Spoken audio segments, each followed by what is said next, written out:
Apple и SpaceX постигнаа договор што ќе овозможи идните модели на iPhone да користат Starlink сателитска конекција. Ова значи дека корисниците ќе можат да имаат интернет и мобилна покриеност дури и во најоддалечените делови од светот. Според официјалните информации, Starlink ќе обезбеди директна сателитска врска за iPhone, слично на моменталната SOS функција за итни случаи. Оваа технологија ќе овозможи испраќање пораки, а подоцна и повици без потреба од класични мобилни мрежи.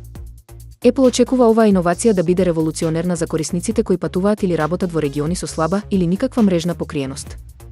Дополнително, партнерството со SpaceX може да ја намали зависноста од мобилните оператори.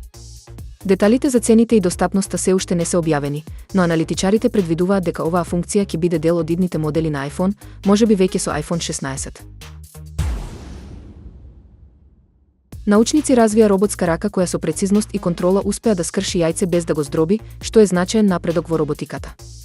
Оваа технологија користи напредни сензори и вештачка интелигенција за да го дозира потребниот притисок. Истражувачите истакнуваат дека оваа иновација може да има широка примена во индустриите каде што е неопходна фина моторика, како што се медицината, готвењето и монтажата на деликатни компоненти. Роботската рака е дизајнирана да имитира човечка прецизност, но со поголема конзистентност. Овој успех е чекор напред кон создавање роботи кои можат да вршат сложени задачи без оштетување на предметите со кои манипулираат. Тимот кој ја разви оваа технологија работи на дополнителни подобрувања за да ја направи роботската рака уште попрецизна. Оваа иновација отвора нови можности за автоматизација во секојдневниот живот, а експертите предвидуваат дека вакви технологии наскоро ќе станат стандард во различни индустрии.